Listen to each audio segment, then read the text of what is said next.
It's the Opperman Report.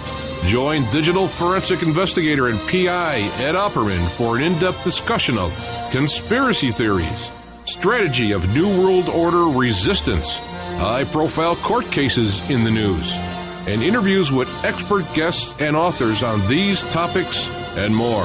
It's the Opperman Report.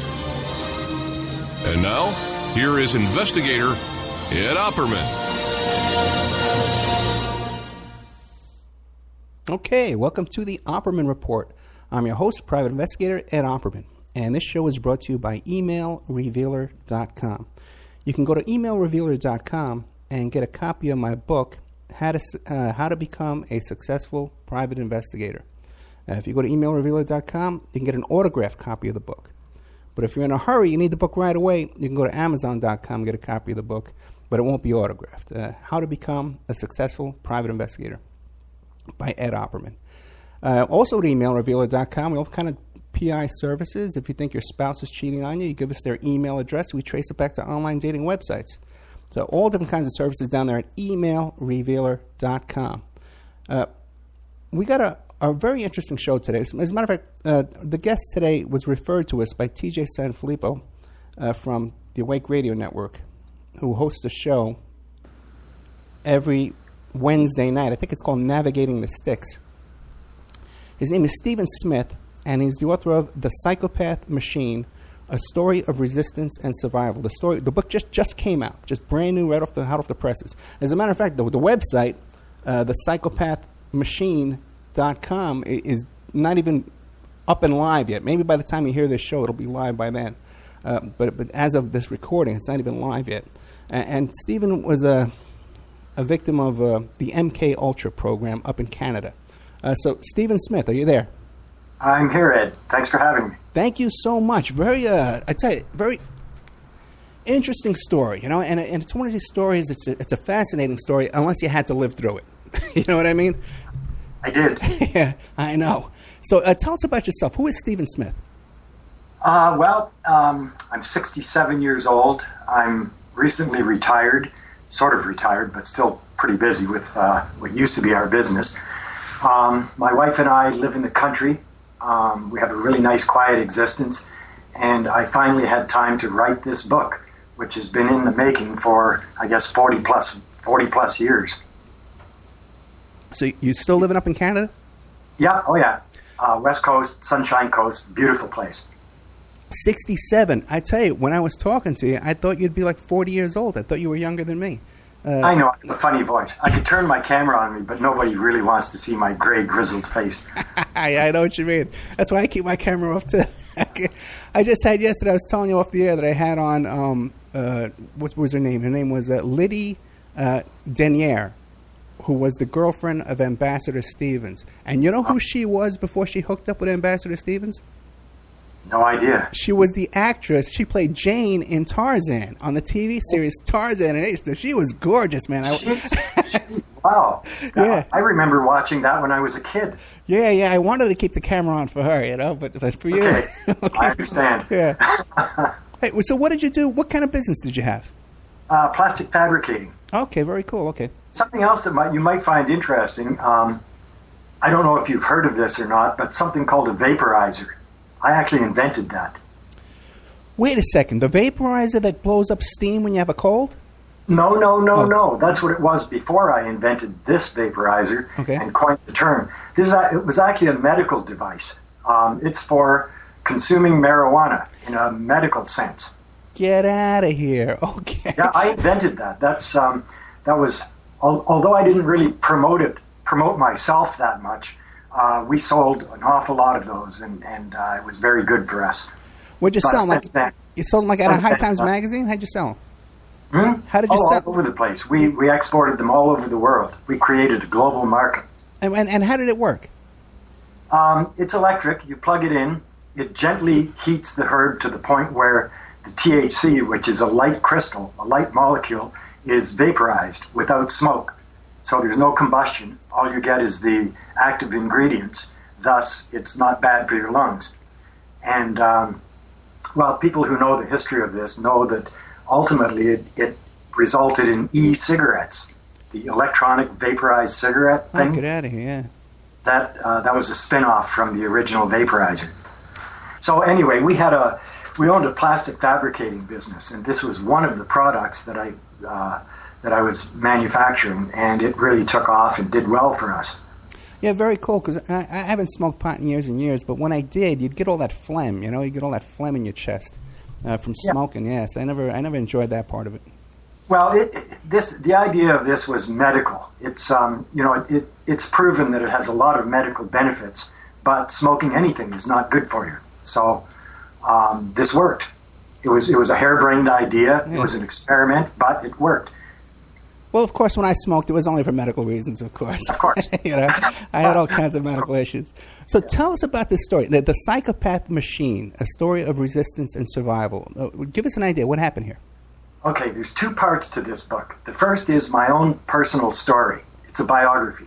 What happened to me in 1968 when I was a young hippie hitchhiking across Canada and got waylaid and detained by the police for stealing a car, actually, and wound up in Oak Ridge Hospital for the Criminally Insane in southern Ontario, along with murderers and rapists, serial killers, the worst of the worst, people found not guilty by reason of insanity, and basically held for life. So here I found myself with these people for car theft, not realizing what was going on, but I was in the middle of what turned out to be MKULTRA experience. Now, how come if they caught you for car theft, they threw you into this mental institution? Well, it's in the book. Right. What happened was I had 2 hits of acid in my pocket, LSD. Right. Now, remember, I was a hippie. It was 1960s.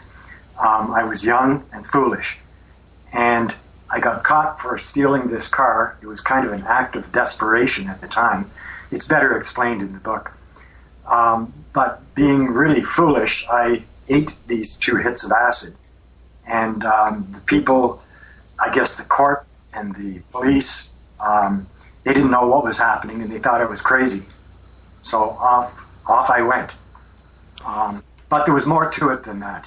As it turns out, through investigation over decades and a lot of access to information and documents, clinical records I got hold of, I discovered that they were actually looking for people like me. Mm-hmm. They were actively searching for people to include in these experiments between a certain age group, a certain demographic. I fit into that, and I was shipped off into it.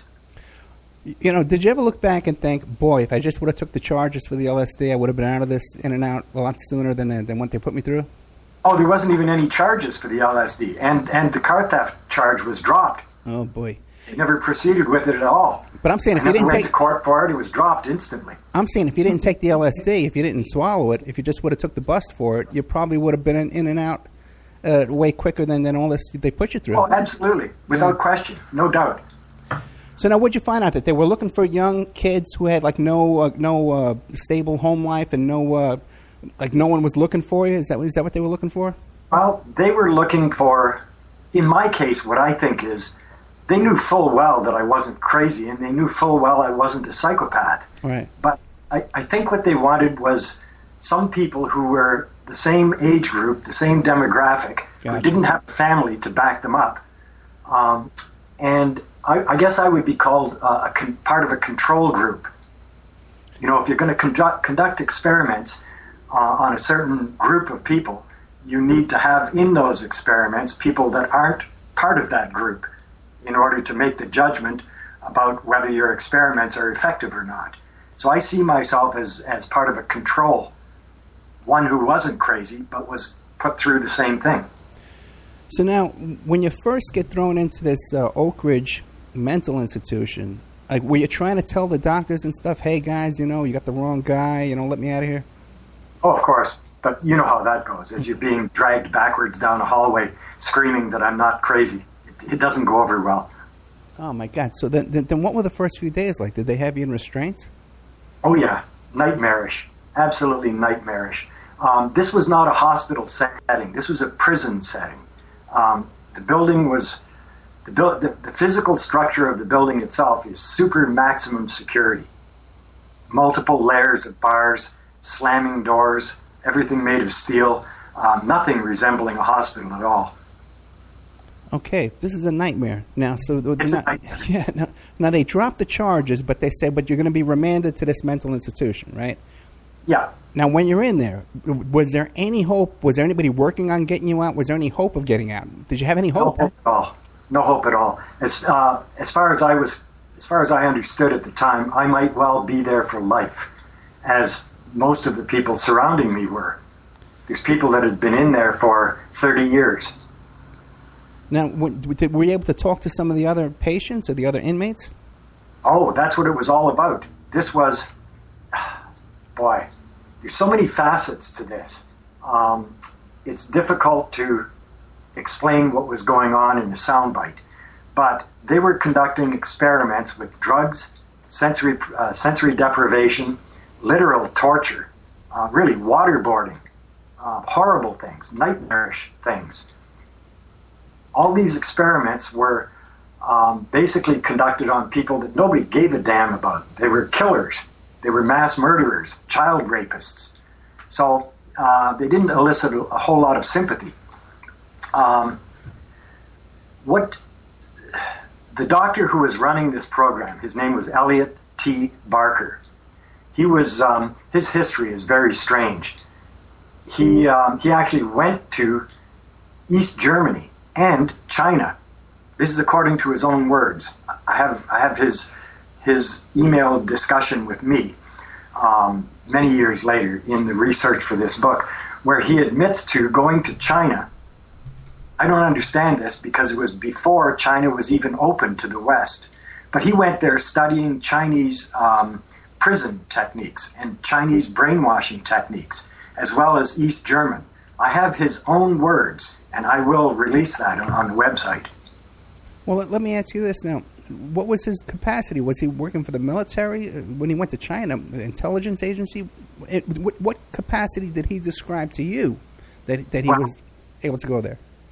This hospital was a government-run hospital. He was hired, as I understand it, he was hired right out of university, right out of psychiatry school or medical school. He was hired by Dr. Boyd, who was the administrator of Oak Ridge, but he was given a 1-year sabbatical and traveled all over the world studying techniques from various Iron Curtain communist countries. Then came back to Oak Ridge and started this program ostensibly to cure psychopaths. But he understood, and they understood at the time, that you can't cure a psychopath. A psychopath is what they are. You can't cure them. My own belief is it's not really a mental illness. It's an environmental adaptation. There's a certain number of psychopaths in any given population, and it pretty much remains consistent. They knew that you could not cure them, but what they were doing was essentially trying to uncover psychopaths, trying to spot them, first of all. Secondly, they were trying to put them to use. You see, a psychopath is basically someone without compassion, without a conscience. That can be very useful if you're looking for hired killers, or if you're looking for mercenary soldiers, or even police. If you want to hire brutal police, you don't want to hire people with compassion and conscience. You want people who are cold-hearted, who can do the job for you. I believe that what they were doing, and I have a lot of evidence of this backing up my story and the book, documentation, not just my words. What I discovered in years of researching this, my opinion doesn't count, or the opinion of an ex-mental patient is just an opinion of someone that may or may not be credible. What counts in this is documentation, proof, evidence. And I spent a lifetime looking for that before even thinking about writing the book. And I have it. What they were doing was, at first they thought they could create psychopaths. But then they realized, no, what we have to do is uncover them, find psychopaths, and put them to use. And they did. I have lots of evidence of the, in a sense, their experiment failed. The official explanation is their work on psychopaths was a failure. That's the official explanation. But it wasn't a failure. It was a huge success. They found out exactly what they wanted to know. That is, how to find psychopaths and how to use them, how to direct them. I could show you several patients who wound up huge successes in their terms. Yeah, you said that they would put them to use. How are they putting them to use? Well, mercenaries, for example. I'll give you one example. Matthew Charles Lamb, in, I believe, 1964, walked up to 4 people at a bus stop in Toronto and gunned them down, killed 2 of them, and maimed the other 2.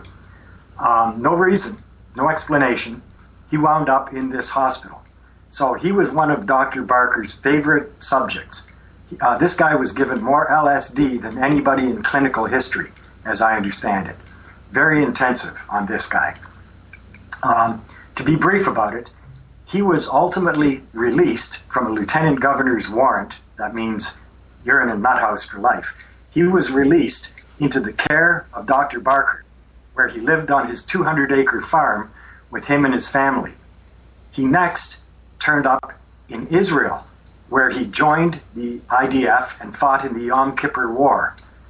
He left Israel disillusioned with the IDF and later returned to the farm, where Dr. Barker, in his own words, said to me, where Lamb went to Rhodesia, which was the only place where a war was going on at the time, and he was killed by his own men in 1976.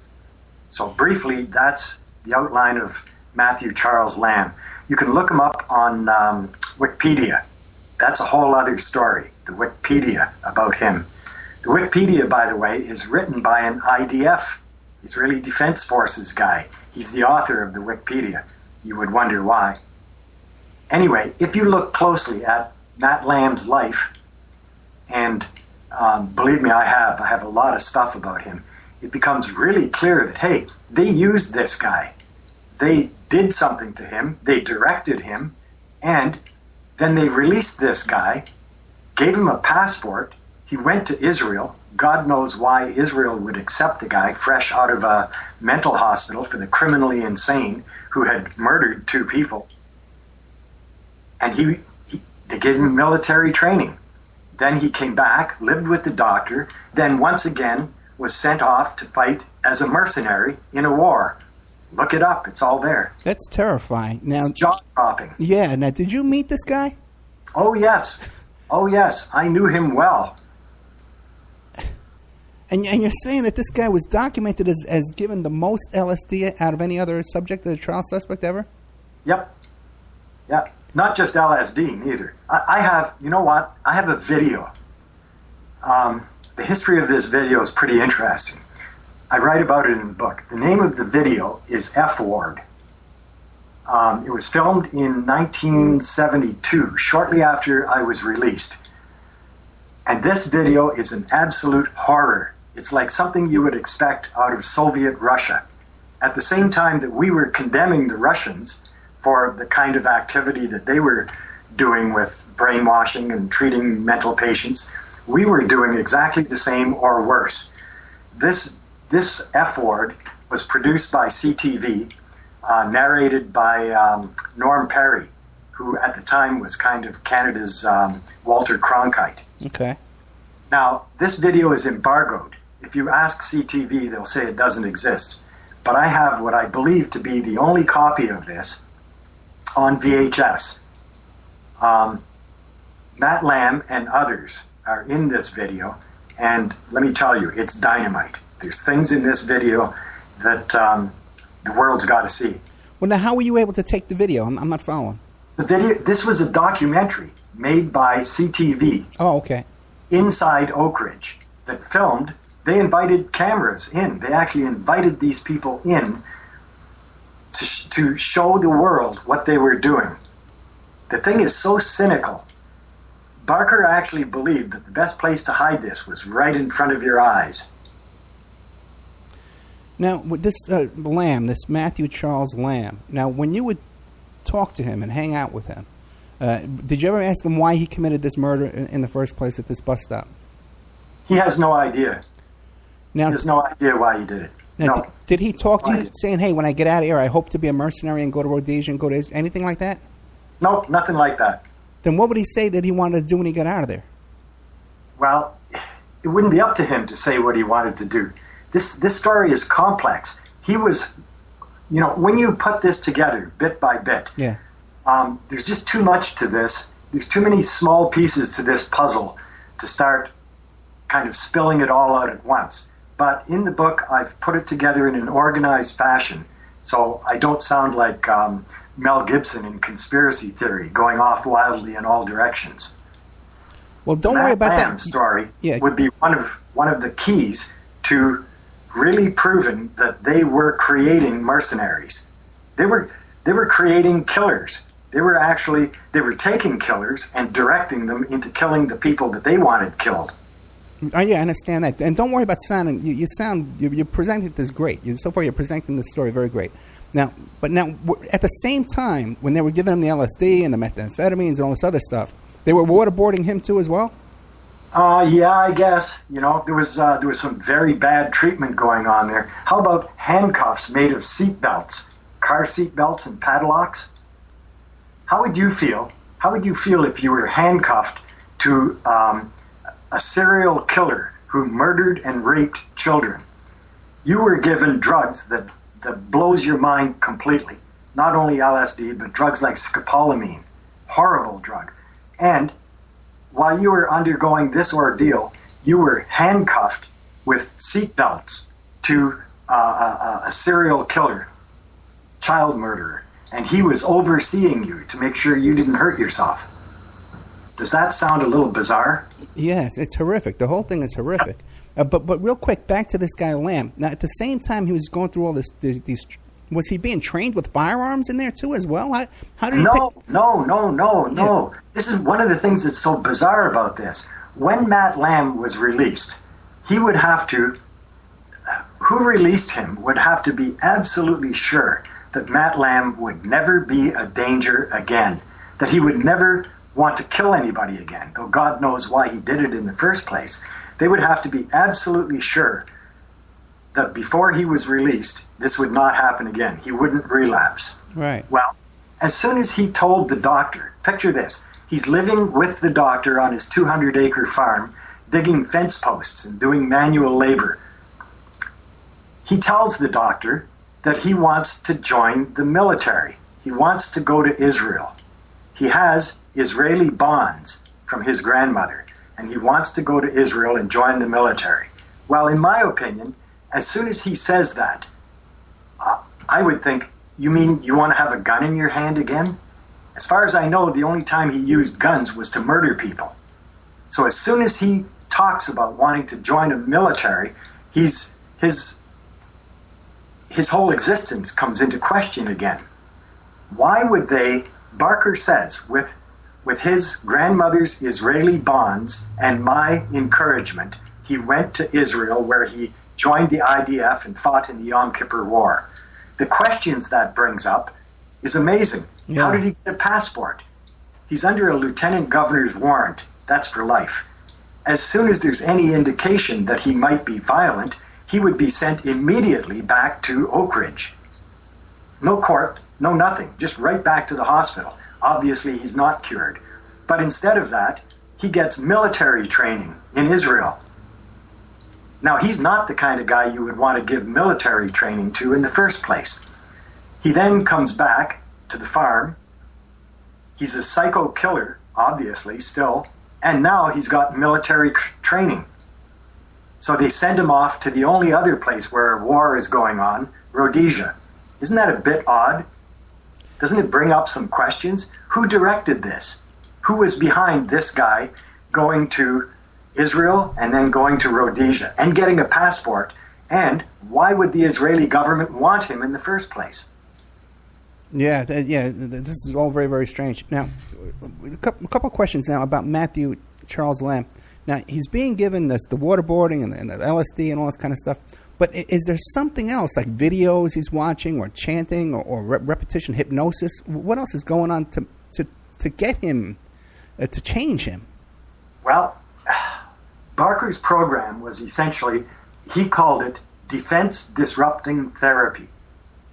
You can look that up. There's lots of published papers about defense disrupting therapy.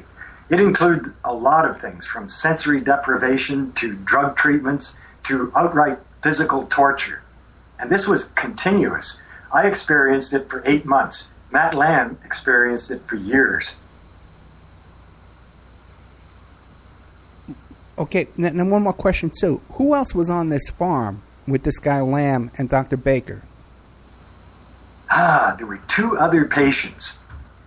They actually called these, there were three of them on this farm at one time. They called them the Three Amigos, I think, something like that. The other 2, I can't really name them.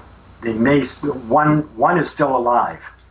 And the one who is still alive, actually at one point in this experience, threatened me here in Vancouver. You see, I started a lawsuit against this hospital. It went on for 16 years. That's a whole other story. But in the middle of this lawsuit, this guy, ex-patient, phoned me here in Vancouver at my business and threatened me. He was on Barker's side. He likes Barker. Barker is still his friend. Barker is still alive today? Oh, yeah. Yeah. And you know what? It gets worse. Okay. He owns something today, what he's involved in. He's still in practice in Midland, Ontario. Look up something called the Canadian Society for the Prevention of Cruelty to Children. Oh, my God. Got that? Look it up. Seriously. Do some research. Look up E.T. Barker and the Canadian Society for the Prevention of Cruelty to Children. Look up the World Society for the Prevention of Cruelty to Children. You'll find a picture of Jimmy Savile and Margaret Thatcher holding a check. Huh? Get out of here, man. Good reason to believe that Jimmy Savile actually visited Oak Ridge. Just think about the implications. Okay, let's slow down a bit. Now, this Society for the Prevention of Cruelty to Children, what do they claim that they're doing? What is their story? Wow. This society is very bizarre. To me, it's socialism gone mad. They rant and rave about commercialism, consumerism, and how that damages children, and how we need to get rid of a consumer society and raise children. You see, Barker believes that psychopaths were created in early childhood, like when they were very, very young. So if you ask me, what kind of job would he be in today? What would he be doing today? I would say, well, he's working with younger kids than we were. He's not working with teenagers and 20-somethings. He'd be working with younger children. That's exactly what he's doing. He gets referrals from the courts. Oh, my God. There's bad stuff going on here. I can't really say too much broadcast on air, but all I can say is people should start looking into this society, who the founding members are. One of the founding members is a guy called Michael Mason. They just, on the website, you'll find Michael Mason as being one of the founding members of this. Well, Michael Mason was a patient in Oak Ridge. He was a killer. Doesn't say that anywhere on their background. Okay. Something really bad about that organization. Now you're telling me that if I go to this website right now, I will today on September 29th, I will still see a picture of Jimmy Savile on there handing them a check? No. This is all stuff that I put together. Oh, yeah. Jimmy Savile is involved in the World Society for the Prevention of Cruelty to Children, who is the overall, the center of that. And Barker is the founder of the Canadian Society for the Prevention of Cruelty to Children. I'm sure you see the connection. Yeah, sure. There's no coincidence, yeah. There is. You can look up, you can find on Google, or I can send it to you. It will be on my website. The picture of Jimmy Savile and Margaret Thatcher accepting a check from someone. You can't really read the check, who it's from. but a donation to, and he has his big smile on his face and his pink sunglasses. Do we know? You know the history of Jimmy Savile. Oh, yeah. I've done shows on Jimmy Savile. Yeah, my audience is very familiar with Savile, yeah. Anytime you see Jimmy Savile in connection with children, you know it's trouble. Right. Okay?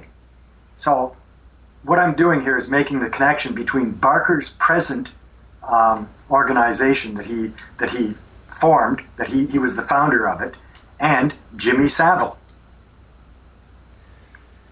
Yeah. Little things like that. When you make these small connections, and it all begins to add up into an overall picture that something's wrong with this thing. Even you have to read something about the Canadian Society for Prevention of Cruelty to Children, or empathetic parenting. It's another word for this organization. You have to read what their platform is. When you understand what this foundation is about and who's behind it, it gets very, very creepy. On first glance, it might look like a nice organization. Isn't that nice? Preventing cruelty to children, an empathetic parenting thing. But when you look at the details behind it, something's rotten. And what do they describe as the cruelty that they're preventing? Is that that the kids are involved in consumerism and things like that? Oh, his idea is that we have to upset everything. We have to kind of upset our whole notion of how we raise children. Basically, women have to stay home and not work, and they have to be attached to their children. And basically, he wants to revolutionize the world. He's a man with a vision. Watch out for men with visions. How old is Barker today? He must be near 80. And he's still out. And, okay, so he wasn't much older than you then when he was treating you, and he was in charge of this whole operation. No, he seemed much older, of course, but you know, when you're 18, somebody that's maybe 30 seems a whole lot older. Right. Okay, so he's still alive, and he's 80 years old now. Do we know who else is funding these organizations, the Society for Prevention of Children and Cruelty to Children? Who knows? It's a big organization. But it's global. It's a global organization. And are they publicly? Is it a state-run organization or it's a private organization? It's private. Is it non-profit? Yes. Yeah, there's people that can look into that and find out exactly where they get all their funding from. I would like to see that. Yeah, we got to look into that. Okay, Here's another thing. Speaking of where funding comes from, we'll take this back to the 1960s again. Yeah. When this F-word documentary that I told you about previously was filmed, in this documentary, there's one brief little section that shows this recording equipment in the capsule. The capsule was the isolation chamber where they put naked men, boys, teenagers, 5, 6, 7 of them naked for sometimes weeks on end. No windows, no doors. You suck food in through straws, through holes in the walls. There's a video camera in the ceiling recording the whole thing. Now, that video equipment, I showed this to a CBC producer. That's another story. But he looked at this equipment that you can see briefly in this documentary and said, you know, that tape, that recording equipment is better than we had at the time. That's state-of-the-art stuff. So I looked into who funded it, who paid money for that. Well, the Donner Foundation. Do you know the Donner Foundation? No. Is that related to the Donner Party? Yes. Oh, my God. Get out of here. The Donner Foundation donated $50,000 for this experiment, the capsule, the isolation chamber. Now, here's my question. There was hundreds and hundreds of hours of video shot, and I filmed some of it myself because, well, you'll read in the book. I was there behind that camera. I know the equipment. At the time, I didn't understand the significance, but now I do. Whoever was behind this put an awful lot of money into this. This is a government hospital. It's not a private hospital. So whatever research was going on was funded by the Donner Foundation, partly, at least to the tune of $50,000 to buy this video equipment. What I want to know is, where did those videos go? Who has them? Can someone track down when they were destroyed, who they were sent to? Picture hundreds of hours of naked men and boys on various mind-bending drugs like LSD in a padded room with no windows and doors. How Video. How big was the room? Oh, about 8 feet square. And how many men and boys would be in this room? As many as 5 or 6 at once. Sometimes just 2. But naked, and then they would record what they were doing. What was going on in there? What would they be talking about? What would happen? Fights? What would go on in there? Everything. I write about it in the book. I write about my experience where I was the person behind the camera watching Victor Hoffman, another spree killer. He killed his entire family. I think, 6 people, 5 or 6 people he killed. And this guy was one of the creepiest men I ever laid eyes on. Hannibal Lecter incarnate. Naked with 2 other guys. And what did you see happening? This thing was so bad that I covered when it was my duty to be the observer, I actually covered the window with a mat because I didn't want to see. Okay, explain to people again who the Donner Party is and who this foundation is. Well, I don't know what the connection is between the Donner Party, that's the party that got lost in the bush or something, froze to death or whatever. Right. The Donner Foundation, the only thing I know about them is they're a very right-wing U.S. foundation with lots of money. And why they would contribute $50,000 to this project, I have no idea, but I intend to find out. Okay, this might be a good time to take a little commercial break. This is incredible stuff, and trust me, when people hear this show, you're going to get a ton of interviews right away. We've only scratched the surface, Ed. This is just the surface of it. Don't let me slow you down. Okay, when we get back, this is incredible stuff. Now, we're here with Steve Smith. He's you're 67, right? That's right. Okay, lives in Canada. And he's the author of the book, The Psychopath Machine, A Story of Resistance and Survival. The website is not even up yet, but it's going to be up shortly. Now, is it The Psychopath or just Psychopath Machine? The Psychopath. ThePsychopathMachine.com. Now, we're going to be back with more of Steve Smith's stories right after these messages. And now, a word from our sponsors. Did you know that 30% of all people on online dating websites and personal ads are either married or in a monogamous relationship?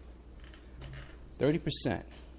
If you suspect that your husband, your wife, your boyfriend, your girlfriend may be cheating online, go to emailrevealer.com and our online infidelity investigation.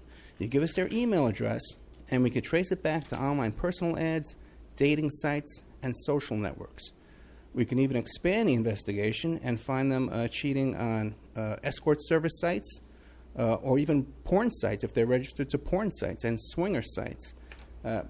So check out emailrevealer.com if you suspect your spouse is cheating, and check out our online infidelity investigation. William Ramsey is a producer here at the Opperman Report, and he's just come out with a new book, Children of the Beast, Aleister Crowley's Shadow Over Humanity. Now, he just sent me a copy of this book. Oh boy, it's about 2 inches thick, and there's a chapter on just about everybody in this book that you can imagine. The Beatles, and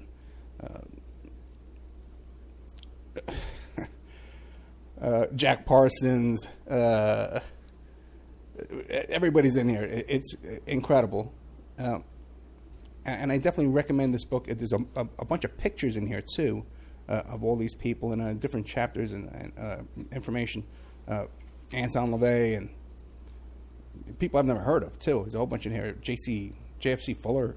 I don't know who he is. But it's great stuff by our producer here, William Ramsey. So check out Children of the Beast, Aleister Crowley's Shadow Over Humanity. You can find it on Amazon.com, or you could find it in the Opperman Report.com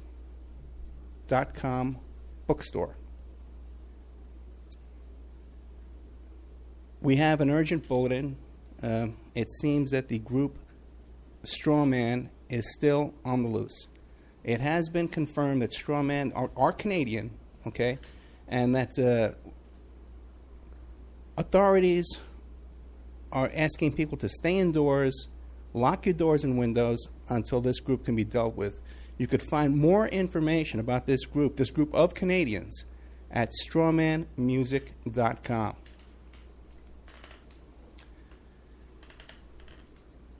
You can have your ad played here. Okay, we're looking for sponsors.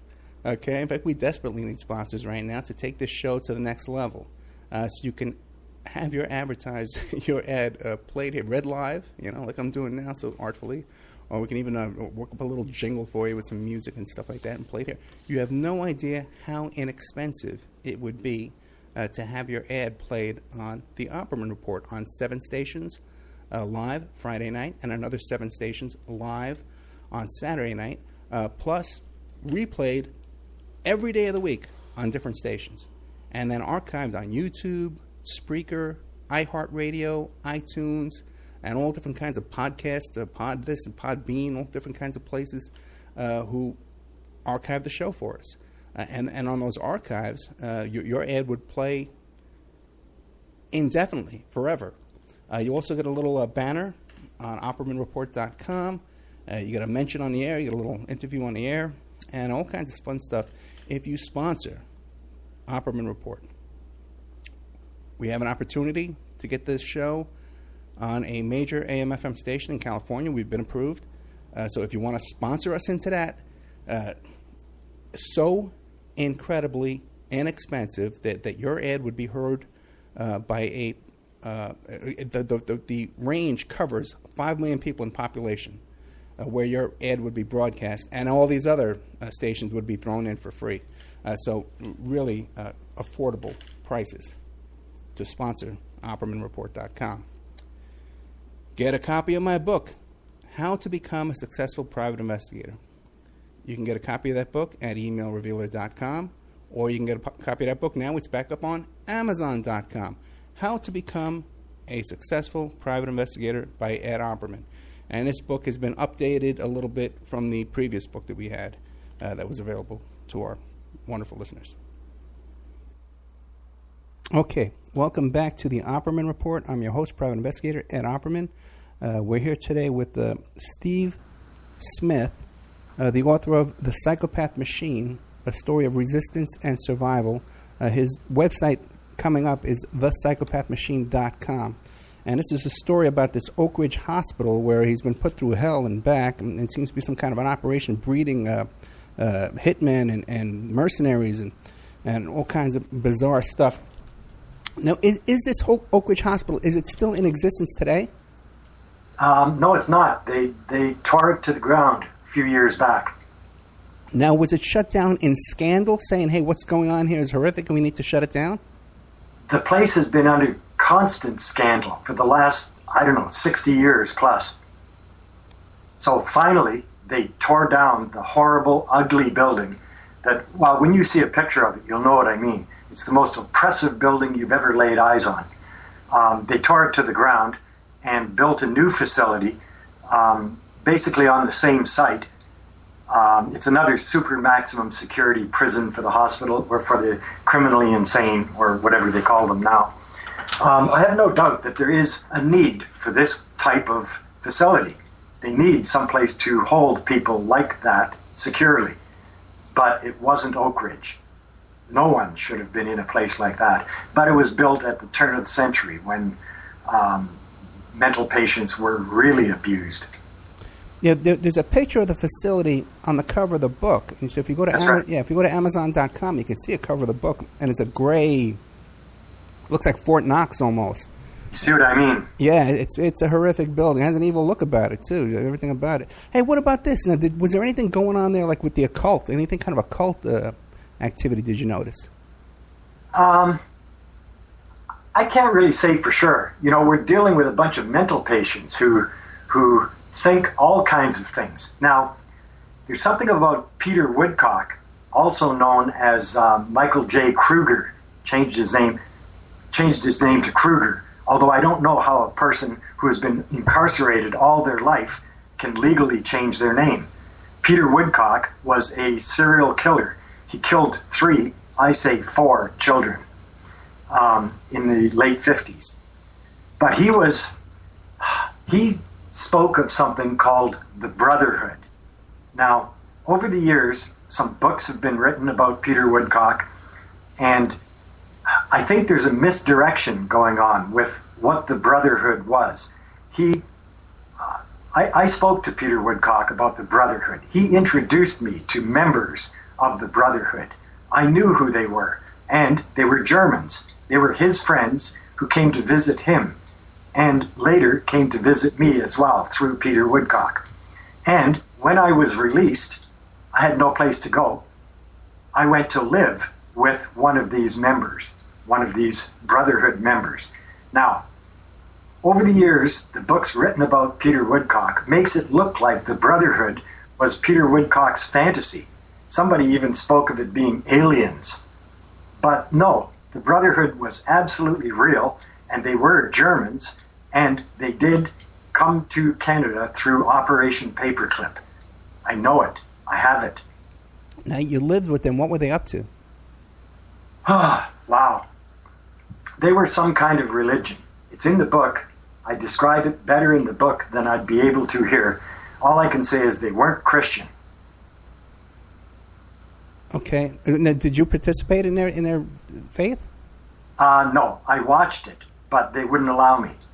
Really? And then what, Yes. what kind of rituals and stuff and ceremonies were they doing as part of this faith? It was in German. It was really weird. The only time that I ever saw any of their ceremony was I was sitting in the kitchen of their house in Toronto, and the wife, they were quite a lot older than me, probably in their 60s then. The wife told me that I couldn't participate, but I could watch from the kitchen. So I could see from the kitchen through the dining room into the living room where several other guests and four kids, four teenagers around my age participated in what I can only describe as a pretty bizarre ritual, all in German. So I haven't a clue what it was, but it was creepy and it was not Christian. Okay, and how long did you live with them? Not long, maybe a month before I finally just ran away. Went back to Yorkville Village, which is where the hippies hung out. And they came looking for me as well. They actually tracked me down and tried to bring me back. Now, and the ritual, did it involve like candles or No. No? No, just a book and a coffee table and some really weird stuff with these two young girls. It was kind of a sex thing, but no, there was no sex involved. It was just, all I can say is please read it. I don't even want to talk about it. Okay. And the book is called, again, The Psychopath Machine, A Story of Resistance and Survival. What else can you tell us about what you went through? Or what was going on there? Okay, so I suppose I got off lucky. They half brainwashed me. I went through half the program. But then I managed to get out through something called a review board, which they didn't even tell me about. They didn't tell any of us about a review board, that I could actually have my case reviewed by an outside group of people, which I did as soon as I found out about, and they released me instantly. A couple of days later, I was gone, head spinning out on the street, and off to Peter Woodcock's Brotherhood. I have a clinical record as well, which actually which says where I went. So, to back this up, I'm not making this up. There's the guy's name.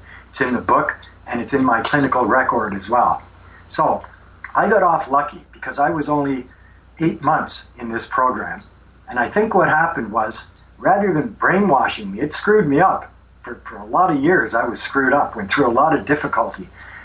But I think it opened my eyes. I guess under those circumstances, the worst thing you can do for them is to half brainwash somebody. You want to either totally do it or not do it at all. Because by the time I was 19 or 20, I was awake to the bizarre things that they were up to. Most people my age had no idea. Now, one more time, this Peter Woodcock, he was a serial killer, but somehow he got released? Oh my God. Here's what He actually died in there. He died on his birthday in, I think, 2010. Peter Woodcock killed and raped 3 kids. Actually, more than that, but officially 3. He was a big deal in Toronto in the 50s. He was like a absolute nightmare murder case. So he was in Oak Ridge all of his life. When I got there in '68, he had already been there more than 10 years before me. Eventually, first of all, I told you he changed his name to Kruger. No relation to Freddy Krueger.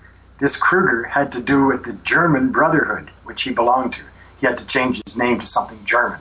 Okay. So, Peter Woodcock, or AKA Kruger, was released after more than 30 years in Oak Ridge. He was released on a 1-day pass, just a day pass. He killed again. They took him, get this, they took him to a movie. Guess what movie? Silence of the Lambs. Get out of here. I'm not freaking kidding. They took him to Silence of the Lambs. Right after watching that movie, he went and bought a hatchet at a hardware store and murdered another patient who had been previously released. So that was his 4th murder on a 1-day pass. Then he eventually died in Oak Ridge. Now, these people you were living with, this brotherhood, did you suspect them of being involved in murders too? Well, you know what they were into? They were into child trafficking. And they admitted this to you? No, they didn't admit it, but over the years of putting things together, it becomes clear. There's a lot of names. There's a lot of names in this that are really interesting. Anyway, we'll get into that after the book gets out a little bit more. There's, I might have overstepped some bounds. I'm not sure. We'll see what happens. What do you mean? You might have overstepped? You might have said too much stuff in the book, or said too much stuff in the interview? No, in the book. In the book, and you think you might get in trouble, get sued? Well, we'll see. I don't care about getting sued. That's true.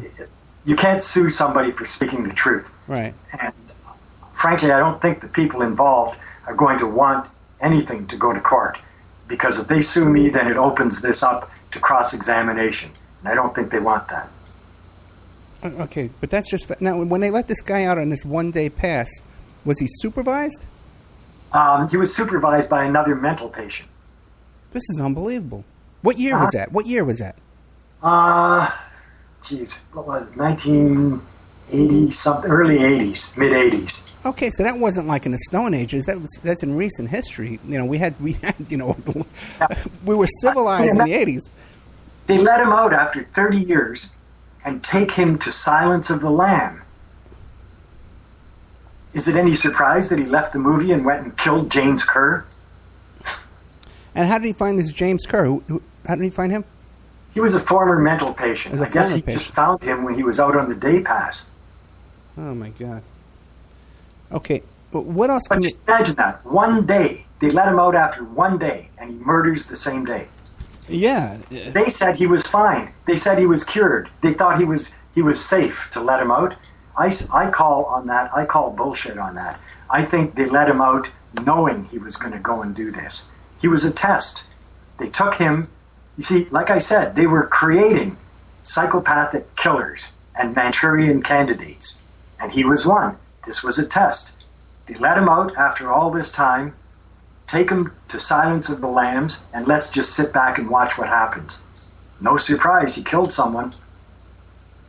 Do you think maybe because they knew that maybe there was something within Silence of the Lambs that was designed to trigger a certain emotion in the general public, that and they could test it out on this extreme character, something like that?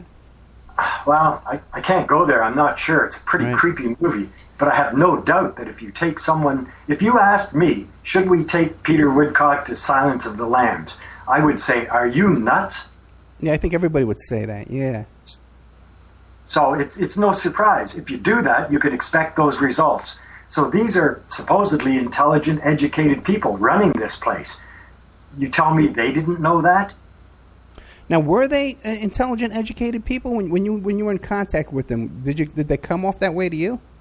Well, I mean, they're doctors. They have degrees. Yeah. So I assume they're educated. I mean, I assume that Barker and Boyd and all the rest of the people, the attendants might not have been so educated. They were thugs. They were basically brutes, big men with very small heads. Really? And did you ever try and talk to them and negotiate or anything? Or did you try and escape? Oh, no. There is no escape from there. It's impossible. Okay. I did escape from prison later, but that's another story. What a life. Yeah, in the book. I'm not kidding, Ed. Listen to this. Yeah. I'm not kidding about this. It's in the book and it's documented. After Oak Ridge, I was not in the great shape. I was kind of screwed up, drugs screwed up and all the rest of it. For a number of years, it took me to get my life underneath me. But in that time, I spent some time in a local jail, provincial jail. I don't know what the equivalent would be in the U.S. Not a federal jail. County jail. Yeah. So I escaped. I worked in the machine shop in that jail. I made a gun, like you see in the movies. The inmate makes a gun in the machine shop. It's precisely what I did, and escaped. Now, did you make a working gun or just a simulation? It worked. I had no bullets, but as it turned out, the gun did work. Get out of here. I tell I'm you. not kidding. It's in the book. What a life, man. Gun, I understand that the gun is in a forensic museum in Ottawa. I'd like to go there and see it someday. Yeah, I bet you would. Yeah, that would. You got to do that. Before we leave the story too much of what went on, is there anything you want to tell us about what went on there at this hospital? Wow. There's so much about what went on at this hospital. We can go on another hour if you want, okay? I'll give you all the time you want. Yeah. It was a long time ago. Right. It was approaching 50 years now. And I just hope that the same kinds of things aren't going on now.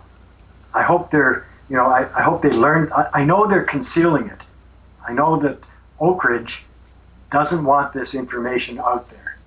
I've been in communication with, there is an Oak Ridge website. I think it's called Remembering Oak Ridge, something like that. And I was in communication with the curator of that website. Actually asked her for permission to use a picture of Oak Ridge. But I don't think I really need to do that. It's the picture that's on the cover. I asked her for permission to use that. And we had a very friendly back and forth conversation for quite a while, but suddenly it just ended. And she won't return emails, won't communicate with me at all. So I know that she talked to the administrators of Oak Ridge, and they said, stay away from that guy. So we're going to see what happens with that. They don't like me. And I can imagine that, because they don't want this people talking about this. Now, have you been threatened or harassed in any kind of way? No. Is this the first interview you're doing about this? No, I actually did a CBC documentary. Right. Back in 90, when was it? That was 97. The CBC took me back to Oak Ridge. Look up CBC Hannah Gartner, Bad Trip, it's called. The name of the documentary is Bad Trip with Hannah Gartner. She was a CBC news anchor. So we actually went back there and did a documentary, half-hour documentary, inside Oak Ridge. And they treated me pretty well at that time, and there was some sympathy, but I could still see. I actually met with Peter Woodcock again. You got to see this documentary. It's astonishing. Now, it's amazing. Are these documentaries, this one and the F-word one you described, are they available like on Putlocker or online, YouTube, someplace where we could see them? Not anywhere. The only place you can have them, I have VHS tapes sitting in front of me here on my desk. One is F-word, copy 1, and the other is Bad Trip. But I have to get these off VHS tape and onto a digital format so I can get them out there. Yeah, that's simple. You can do that. You digitize it. It's like $50. It's really cheap. I know, but I live way out in the country. I'm kind of isolated. I'll come give you a ride. I'm not sending these to anybody. I'm going to have to do it right here in front of me. Yeah, I understand. So I'll find a video machine. They're not even easy to find anymore. Maybe a junk store I can get one. I need to make copies of this. Now, here's what I did. 5 years ago, when John Ronson was doing research for the psychopath test, Right. he contacted me through my lawyer, and I provided him a bunch of information. And at that time, I did have a VHS recorder. I've since thrown it away, unfortunately. But I took this F ward out of a safety deposit box at the bank where I kept it, because I knew I had the only copy, and played the thing on my TV and filmed it with my digital camera, Right. and sent that to John Ronson. Because at the time, I didn't really understand the significance, how important. I didn't understand as much about it as I do now. But John Ronson didn't do anything with it. He didn't even acknowledge receiving it. It was just part of the pile of documents, clinical records, and other things that I had acquired over the years about Oak Ridge. But I recall sending him the CD. It's pretty primitive, badly done, because it was just filmed off my TV. But he didn't acknowledge ever receiving that until recently, when this issue has come up again. He, on his Twitter account, I heard him say, I found a copy of it. But I'd like to remind him that I gave you that copy 5 years ago. Why did you sit on it for 5 years? And explain to people, who is John Ronson and the psychopath test? Who is this? John Ronson, he's an author. He's a best-selling author. He's a big deal. He's like A-list author. He wrote, I suppose people would best know him for Men Who Stare at Goats. Okay, right. You told me, right. Okay. George Clooney movie. And you don't think it's possible that he just, because I get people send me a lot of stuff too, and you don't always get to it, or things come up you can't. I know, but he solicited this from me. He's, I have the book in front of me right here, where he's autographed it, and it says, where is it? Hang on a sec. He says, to Steve, thank you so much for taking part in my book, and I hope you like it, or I hope you like how it came out, John. So I provided him with a ton of information about Oak Ridge, and I'm mentioned in this book. My name's in his page 75 in the book. And that's the psychopath test. Yeah, you can actually find that online. There's someplace where you can read part of the book online, right? And you can actually find the bit about me in there.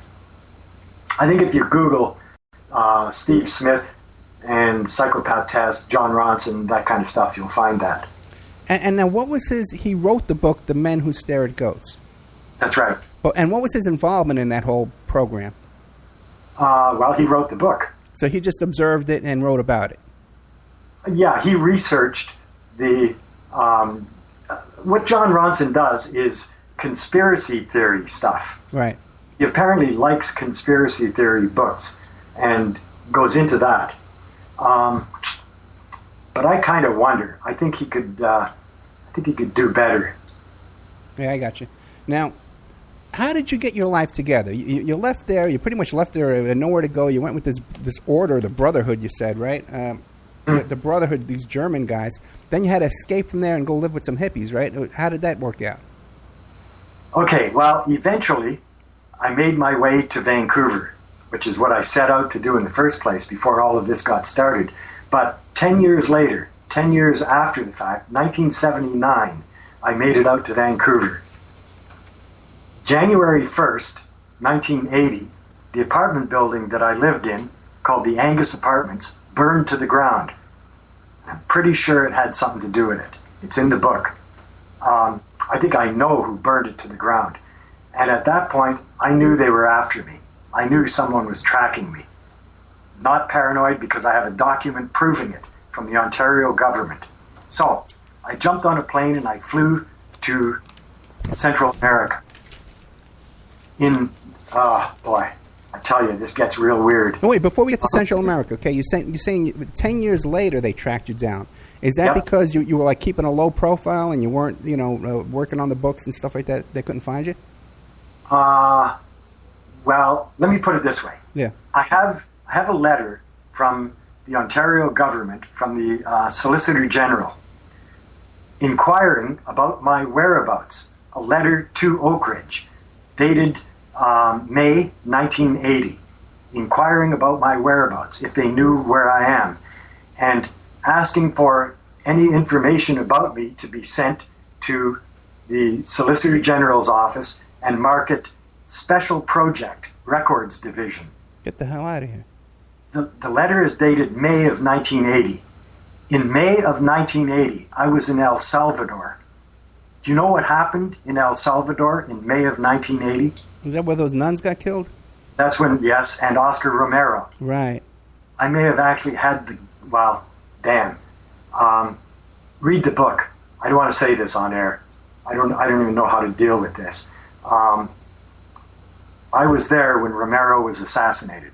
Okay, how did you get a copy of this letter? I think I might know who was involved. How did you get a copy of this letter? Freedom of Information. Okay. And I'm still working on it. Recently, just going on right now, I understand that whatever is involved in this special project with a file number and a signature, whatever is going on with this is significantly important. So a couple of months ago, I filed a Freedom of Access to Information asking about anything, any information about this special project. The first reply that I got from the Solicitor General was, there is no actionable records. Then I said, well, you mean that I have a document with a file number and my name on it that you don't have? How could there be no records of this when I have a record already? So now it's gone back on appeal. So I'm just waiting for them to come up with these documents. Okay, so you went to South America and you wound up in El Salvador. Yeah. Why did you go to El Salvador? I went from Mexico City to Belize, to Guatemala, to El Salvador, Costa Rica, Honduras, Panama, Nicaragua, then flew to Colombia and down to Lima. Did that. Now, here's the thing. I can prove this because I was smart enough to keep my passport. I still have it. So I can show you the dates to back it up. How were you financing all this travel?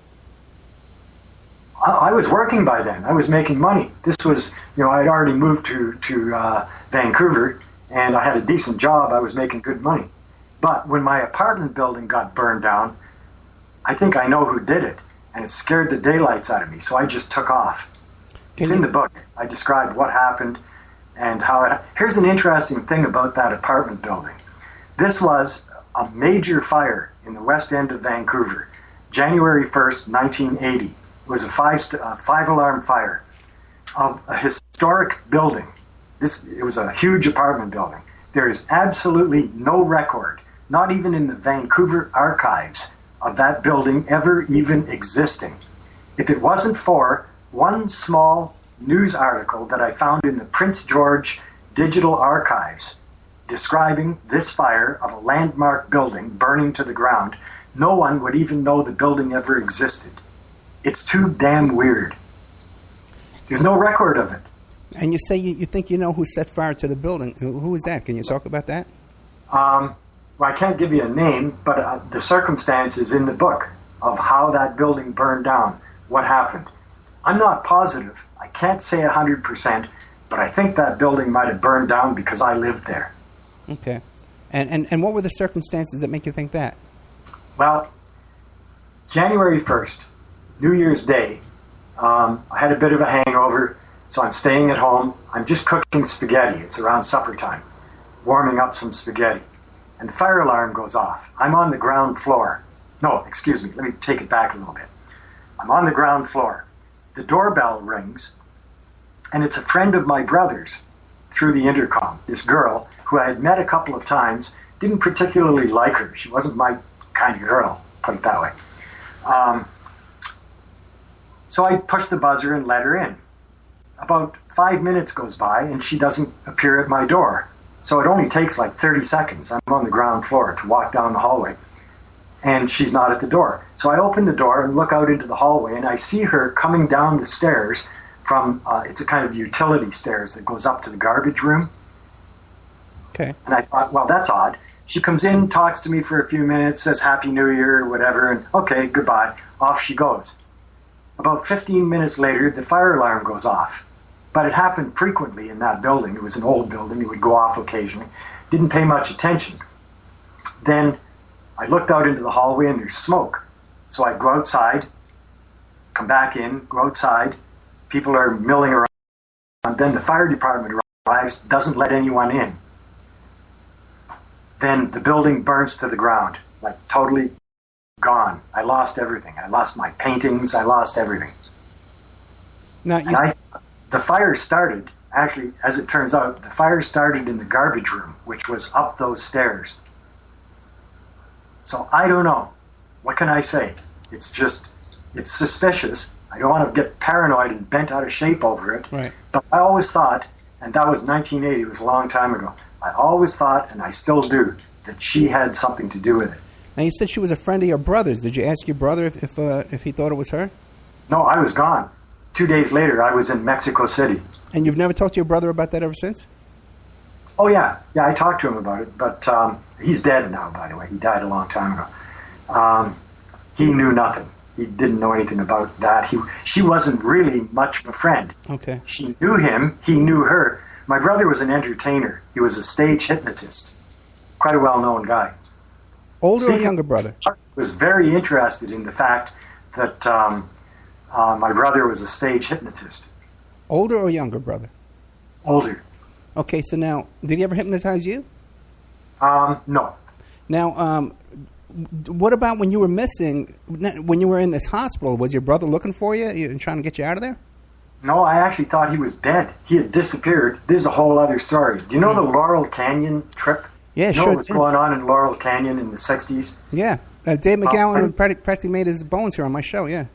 Okay, so my brother was there. He had disappeared from Canada. Pretty mysterious circumstances, even how he disappeared. It's all in the book. Anyway, he spent about 10 years in the Laurel Canyon scene, where he was taken under the wing of a hypnotist in California, in Hollywood, who was really popular among the Hollywood elite. He would go and do these private shows in Hollywood Heights and Laurel Canyon. Okay, what was his name? Do you know? Yeah, it's McGee. Okay. Ira McGee. Okay. Ira McGee. So anyway, he taught my brother the trade. And I never heard from my brother for 10 years. I thought he was dead until one day he just showed up out of nowhere. And where did he show up? Where you were? Yeah, I was living in Toronto at the time. And he showed up. This is actually why I moved back to Vancouver. It's a kind of convoluted story. It's well organized in the book. I explain all of this chronologically and in a much more organized fashion. And how did your brother find you? Through my mother. She always knew where I was. And what about when you were in the institution? Your mother wasn't trying to get you out? No, she didn't know I was there. She didn't know then, okay. Nobody knew I was there. I had a girl. Do you know, here's a neat thing, too. I have a daughter who was born in 1969. And my girlfriend at the time, we were just hippies then. My girlfriend at the time was pregnant, and I didn't know it. When I got busted, when I wound up in Oak Ridge, they told her I was dead. She ultimately married someone else and didn't know for more than a decade that I was alive. My daughter is now, 45? Do you have a relationship with her now? Oh, yeah. Yeah, we did meet. That's in the book as well. Okay, now you wind up down in El Salvador around the time that Archbishop Romero was assassinated. And during this time, the government and the right wing of El Salvador was doing that same kind of torture and that kind of stuff down there. Oh, you bet. Right. Now, so do you think it's any accident you wound up there at the same time, or?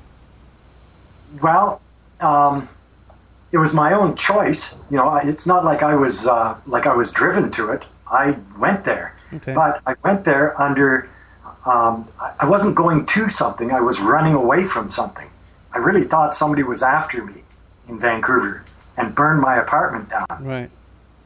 Did you go to El Salvador with anybody or by yourself? No, by myself. My whole travel's by myself. Okay, but then you say you think you know what happened to Archbishop Romero, how he was assassinated, and how did that come about? Okay, it's in the book, but briefly I'll go through it. Okay. I was in Guatemala, and I was in a small town in Guatemala. I had an address that, oh my goodness, should I mention his name? A guy in Vancouver, or in Toronto, Hugh Whitney Morrison. Do you know the name Hugh Whitney Morrison? That sounds very familiar, Hugh Whitney. Okay, who's he?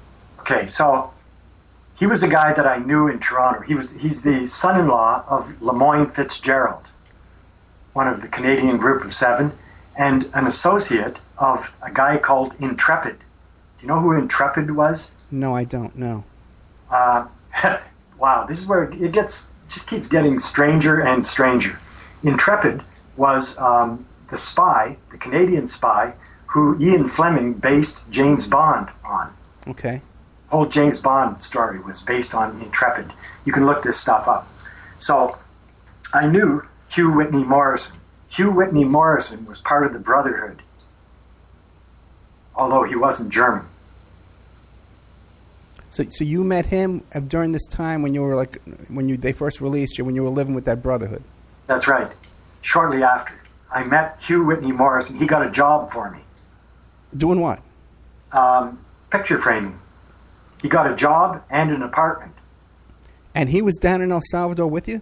No. He gave me an address of someone in Guatemala. Okay. And, well, you look up Hugh Whitney Morrison's background. You'll see. This guy was a big spy in El Salvador. He ran an airline, and I'm pretty sure they were running drugs and probably children in and out of Central America. And so then... So he gave me an address in Guatemala. I went to that address in Guatemala, and this guy was a hitman. He was a Guatemalan death squad. And through him, oh my God, you got to read the book. Well, let me ask you a question. We're definitely going to read the book, okay? And the book is called The Psychopath Machine, A Story of Resistance and Survival. Now, when you got involved with this Brotherhood, you took off from them, though. Weren't you hiding from them? How did you get back in touch with this guy like Hugh Whitney Morrison and stuff? They introduced me to Hugh Whitney Morrison, right? And he got me a job. He provided me with a job and an apartment. He was just a nice guy. He was helping me out. I didn't question anything about that at the time. And here's the thing. I keep everything. And fortunate for me that I do, because I have a signed book as well from Hugh Whitney Morrison, autographed to me with my name on it. And he says, "To Steve Smith, artist, with my corrections." Oh, that's interesting. What do you mean by that? I don't know, but I have the book, Artist, with my corrections. Is he still alive today? Anyway, there's the book. If anybody came to me with a story like mine, I wouldn't believe him. Right. I would not believe it. The twists and turns, the convoluted stuff, all the people involved, people who are well known, who have like history and they're historic figures. I wouldn't believe this story, except I have the stuff to back it up, and that's what really counts. The thing I learned early on with this is don't talk about it unless you can somehow prove it. Listen, I've had a similar life myself, okay? So, and I can relate to what you're saying. Now, what other historic figures did this order introduce you to? Who knows who's historic? One leads to another. Yeah. Mr. Wieland introduced me to Mr. Morrison. Mr. Morrison introduced me to the Central American stuff. That's how that went. It had to do with cocaine and child trafficking. Right. Now, were you involved in ugly stuff? Were you involved in moving coke around too at this time? Damn near. I almost got entrapped. They tried to entrap me and put me in jail for life using cocaine. It's in the book as well. But fortunately, I had the sense to realize that somebody was trying to trap me and avoided it.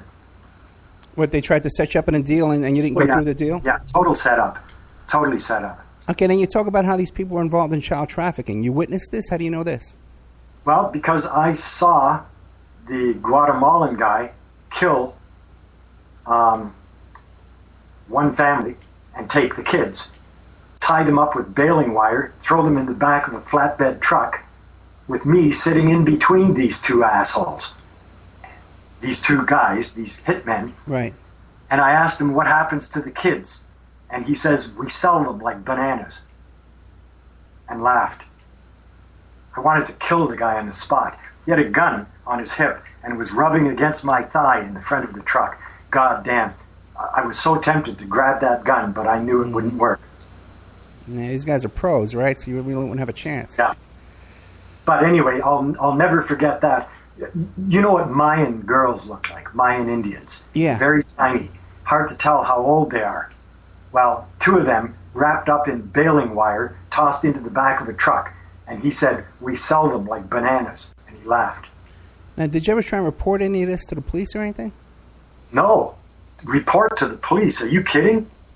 This is in El Salvador. Or no, that was Guatemala. Right. You don't report anything to the police in Guatemala. Yeah, that's true. Even a trip down to the station, you wind up... yeah, forget it. Yeah. Oh, my God. Okay, what else can you share with us with this story? Wow.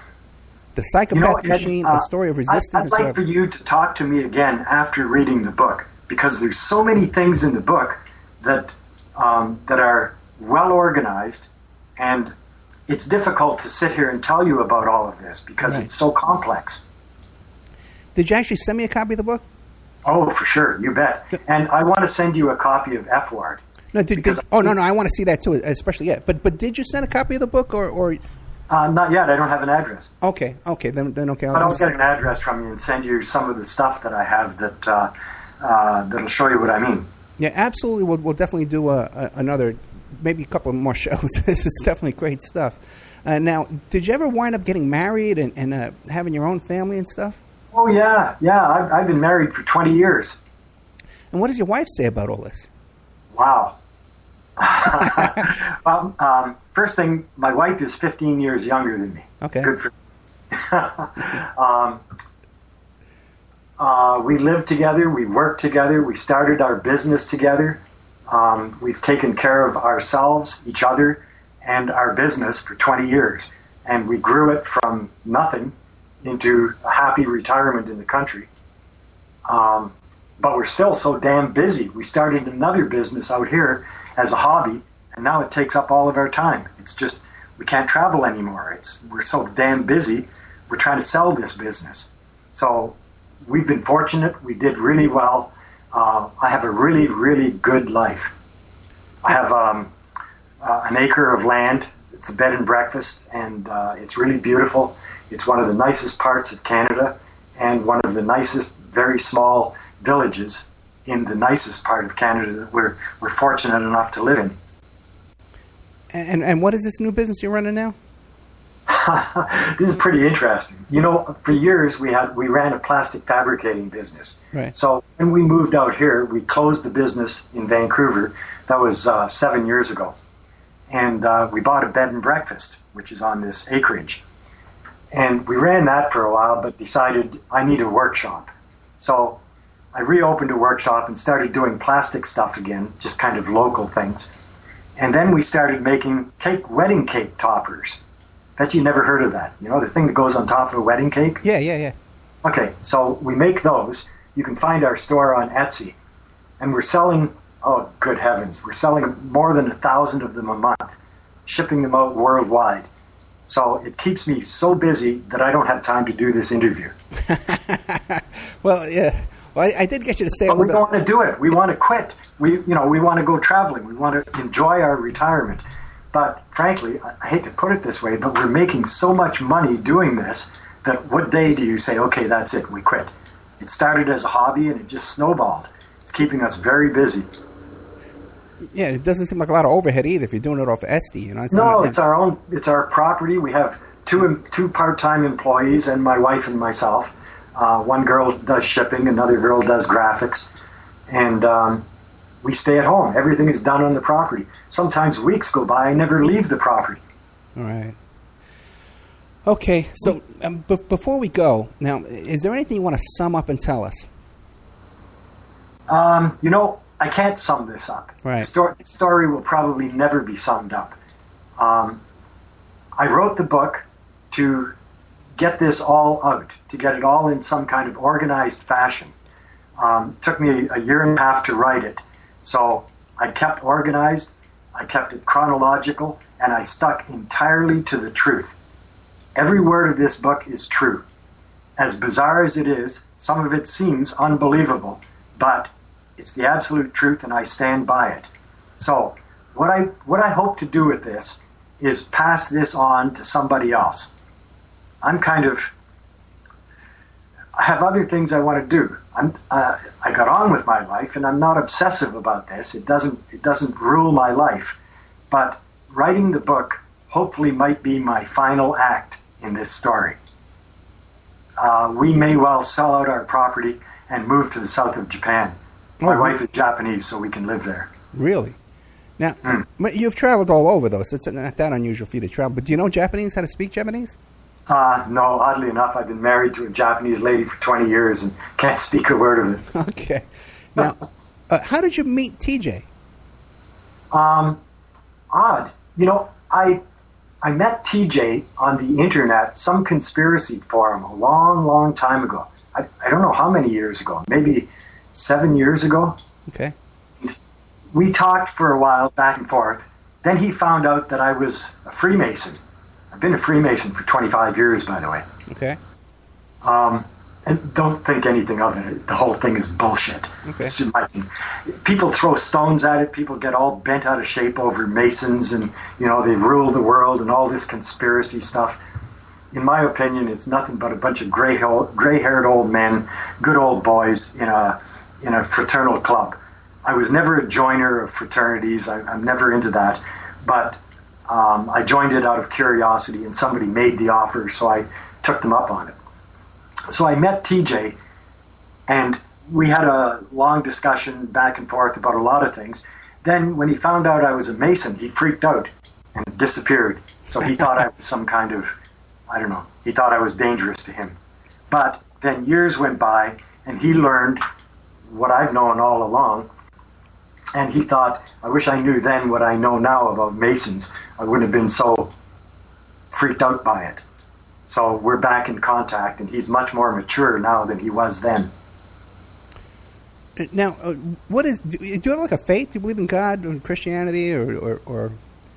I don't know, Ed. I don't know. I can't say I'm Christian. I can't say I'm not. It's, I think there's much more to this than any of us know. I think our existence is more complicated, but I just don't know. I don't subscribe to any formal religion, but I'm not a disbeliever, put it that way. Now, when you were hanging out in this conspiracy forum with TJ, would you tell people about what went on to you down there at the hospital? I think I probably would bring that up, but back in those times, I had to be careful about how I approached this. I got discredited so many times that people just jumped on me. I didn't want to bring this stuff out unless people believed it. I didn't want to stick my head out there like, I don't know, there's, what's her name, Kathy O'Brien? Right. What can I say? If it was true, there would be a paper trail. If what she speaks of, there would be documentation. She'd be able to prove it with something other than her word. And I'm not really seeing that. There may be, but I'm not seeing it. So I didn't want to be in that position myself. Aside from that, I was running a business. I had a public face. So, I was a little reluctant to step out into this. Now I'm fine because I don't have the business anymore. It's kind of in the background. I'm semi-retired. I'm not I don't have clients coming in my front door all the time that might say, hey, I saw that. What's up with you? Now, have you listened to my interview with Kathy O'Brien? I haven't. No, I hate to say this, Ed, but this is the first time I heard of you. Okay. I try and keep a low profile. No, apparently you don't. Yeah, but... I will listen from now on, though. My interview with Kathy O'Brien is very interesting. They were very evasive. I'm questioning I questioned them the same way I'm questioning you, and they were very, very evasive. And it got a little contentious toward the end there. I just got a little impatient with them, avoiding every question. I'm not surprised. Yeah. Now, I don't want to say anything about somebody else's thing. It's like everyone has to come to their own conclusion about that. My conclusion is, if it was true, you'd be able to prove it. Now, at least be something to back it up other than your words. Now, in your book, do you actually have photocopies of these Freedom of Information Act requests and this kind of stuff? Sure do. It's all. I even included in the back pages a copy of my passport to prove that I was where I was when I said that I was. Okay, I tell you, my audience loves that kind of stuff, man. The more kind of documents and stuff, and the obscure police reports and stuff, they just love that kind of stuff, man. It counts, and I have tons of it. I have boxes and boxes of it. I have, that I carried on an email conversation with Dr. Barker. Yeah, right. I was going to ask you about that. How'd that come about? Yeah, this is really significant. We didn't touch on that. This is something really important. We carried on before I filed the lawsuit. Before he knew that I was suing him, I sent him an email. I found his email through the Canadian Society for the Prevention of Cruelty to Children. That was his email. So I emailed him and said, I wonder if you remember me. We should talk. So he replied. I was surprised that he did. So we went off onto this conversation that went on for a couple of months. There's like more than 50 pages of email conversation. We exchanged all kinds of ideas. We got very friendly, very philosophical. I actually got to like the guy. I don't know, Stockholm Syndrome maybe. Yeah. But we got along very well. And looking back on this, I have all of this entire conversation as well. This is where he told me about Matt Lamb being on the farm. And with his encouragement, he sent him off to Israel. He told me a lot of things that he shouldn't have told me. The guy's a bit of a loose cannon, by the way. If he's involved in some conspiracy, he's the guy they better watch out for because he shoots his mouth off too much. He talked too much. And in this email exchange, he said some things that are just bizarre, beyond bizarre. At one point, for example, keep in mind, he's a doctor. He's a psychiatrist. He's published all kinds of papers. He has all kinds of background. Near the end of our conversation, he writes to me, I'll paraphrase this, but he said, speaking of religion, he said, I guess you don't know this, but I was a man of the cloth back when I was your age, when he was 19. Really? He said, my trusty Bible just fell on the floor and happened to open to chapter 23 of Revelations. And it reminded me of you and I. So he quoted it to me. He gave me this biblical quote. And it starts, it's all in biblical language. And it sounds great. Only problem is it doesn't exist. There's no such thing. Revelations ends at chapter 22. I took the time to look it up. There is no chapter 23. And he totally made this up. I took this quote to a minister. Just found some priest that might want to read this, tell me something about it. And it really pissed him off. He got angry with me. He said, where did you get such trash? This is evil. This is like anyone that would write something like this. He took the anger out on me. So stunning, absolutely stunning quote. What it reminds me of is the word buttercup. Do you know that? No. Word from Manchurian Candidate. Oh, gotcha. Right. Right, I understand now, yeah.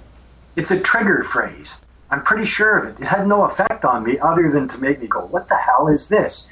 Why on earth would he, why would he write such a thing? And what kind of thinking does it take to make up something like this? You have to read it. It's like, I don't know, it's maybe 15 or 20 biblical sounding lines, like, yea, though I walk through the valley of blah, blah, blah. It sounds biblical, but it's totally made up. And do you have that in the book? I also asked a psychiatrist involved in the lawsuit, a guy we hired as a professional witness, or a professional consultant. He interviewed me twice and determined I'm not nuts and never was. But I asked him, why would Barker write something like this? And this doctor, who is also a renowned doctor, he's an expert witness in a lot of cases, He said something you don't often hear from a psychiatrist. He said, because he's nuts. Do you have those emails are in the book? Oh, yeah. And that portion of the scripture, the made-up scripture is in the book too? I believe I did. Okay. I hope so. Yeah, it's there. Now, to deal with all this, have you gone through any kind of therapy or anything like that to deal with all this? No. I'm the last guy in the world that would go through therapy. Okay. Now... Sorry. Now, the thing is, too, is now the idea behind trauma-based mind control is you put people through this trauma and then you turn them into kind of controlled robots, like you said, like the Manchurian Candidate with Buttercup, the code word. Yeah. Now, and then you find yourself later on with these people down there in Guatemala, the hitman with the child trafficking. You find yourself with these people, the Brotherhood with these, I guess, German Nazis, with the child trafficking over there.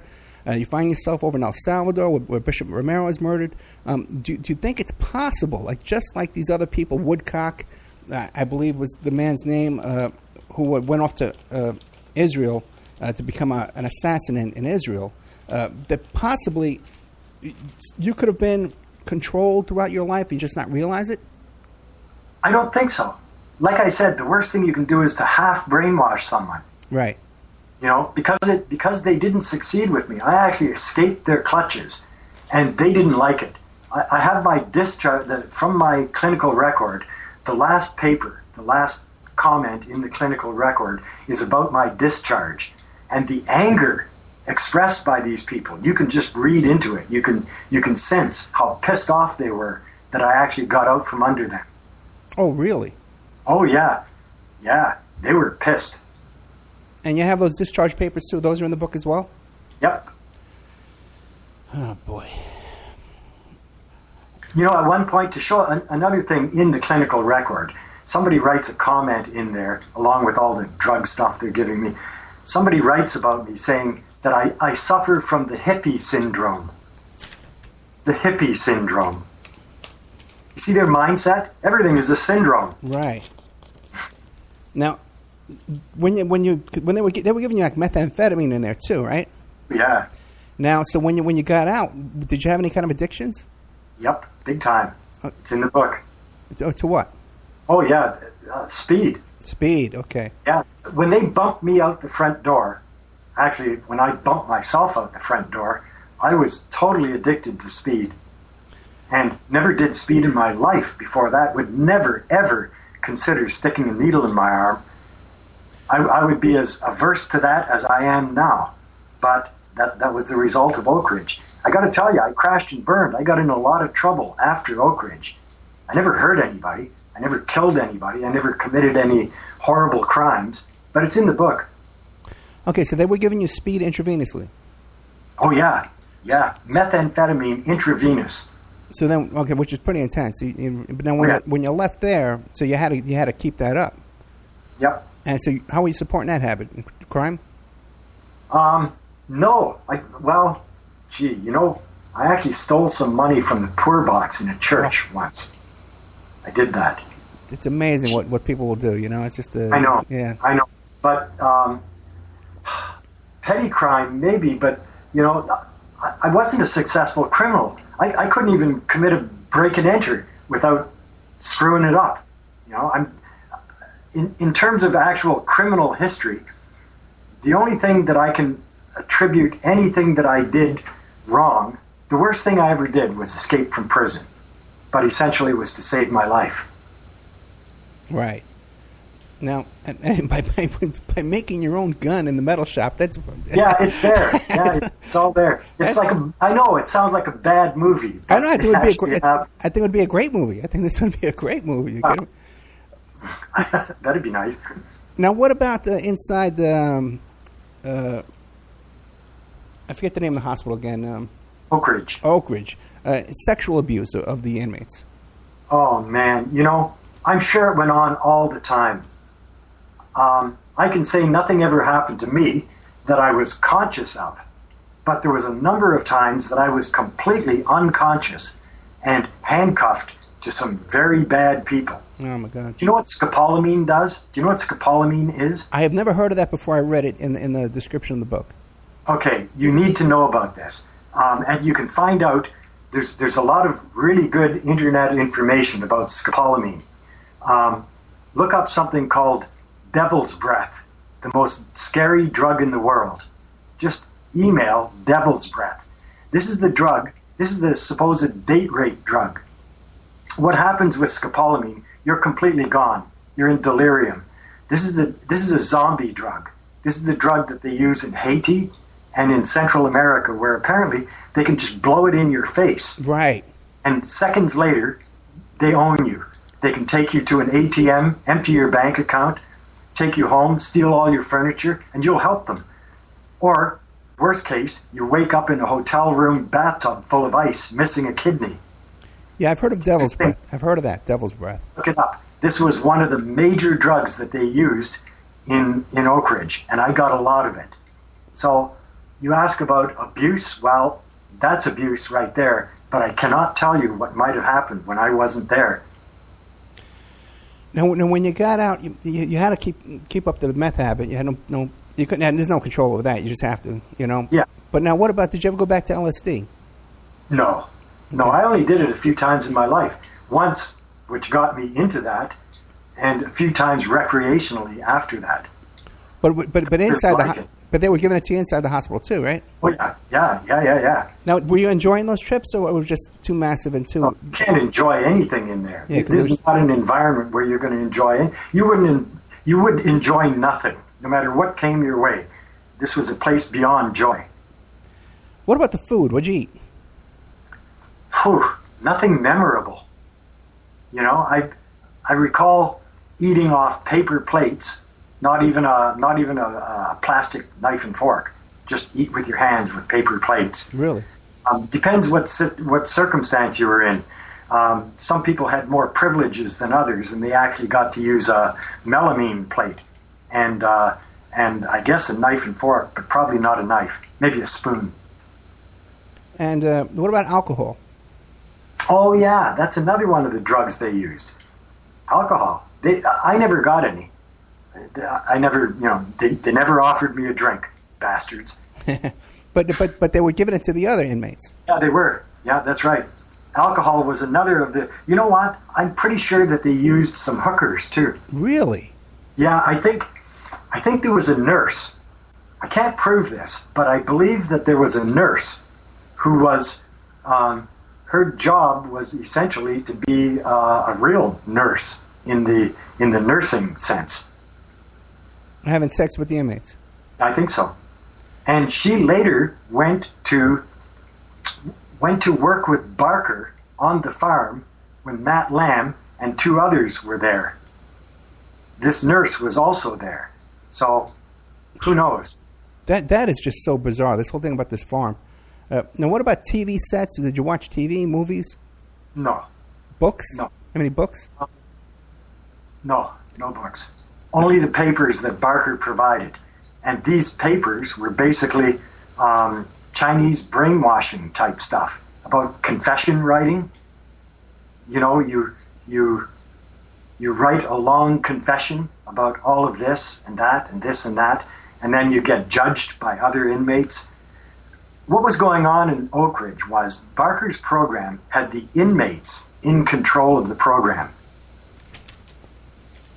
And you would be forced to write out confessions. When you would write out your confession, would it be real stuff that happened, or would you make it up?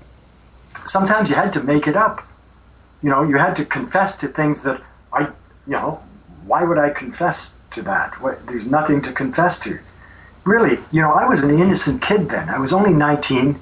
I'd had a bit of a hard life with parents and stuff, but not so bad. I was doing all right in my life. So I didn't really have a lot to confess. And it's not like how did you feel before you murdered those 3 kids or right. Stuff like that. I had nothing like that to confess. And then the other inmates would judge the confession? Yeah. And not only that, the inmates were also in charge of punishment. If you were to do something, for example, like this, you're sitting in a room with 8 or 10 inmates, and you're being forced to memorize papers about manipulation and defenses and whatever. You're being forced to memorize this stuff. And you do something as simple as turn your eyes to the ceiling in disgust, like screw this kind of body motion. These inmates would punish you. They would have committees that you would sit before this committee, and the inmates would judge what kind of punishment you should have. It could be drugs. It could have your room stripped so you're sleeping on a cement floor. Take away your cigarettes. Whatever. The inmates decided what kind of punishment. And what's more, the inmates decided who should get what drugs. If it was decided by a committee of inmates that you should get LSD and scopolamine, then you would get LSD and scopolamine. The inmates decided. They ran. This is literally, the inmates had taken over the asylum. This was Barker's program. This is how he ran it. And in the end, that's why the whole thing collapsed, because the attendants that were supposed to take care of these dangerous people got so freaked out by it that they went on strike, and they forced the closure of his defense disrupting therapy. But that was long after I was gone. What about like X-rays, MRIs, anything like that? No, MRIs didn't exist then. Right. X-rays? No, they had no equipment like that. They did do lobotomies there, though. Oh, really? Oh, yeah, with an ice pick. Oh my God. I'm serious. Now, was this under surgical conditions, or just pull the guy in a corner and just stick him with an ice pick? Well, I don't know. I never saw it done, put it that way. Thank God. But I know lobotomies were done with ice picks. And so, did you know people in there that you saw them before the lobotomy, then after the lobotomy? No, but I did see a guy. I did see a guy who had a lobotomy that way, who had always been there. He'd been there for decades, I guess. But they gave him a lobotomy because he threw some food at an attendant at one point many years before. But it was really odd. He was an intelligent man. He still was, even with the lobotomy. But he would do the strangest thing. Like one hand would be buttoning up his shirt, while the other hand follows it unbuttoning it. Oh, really? He didn't know. One hand would not know what the other hand was doing.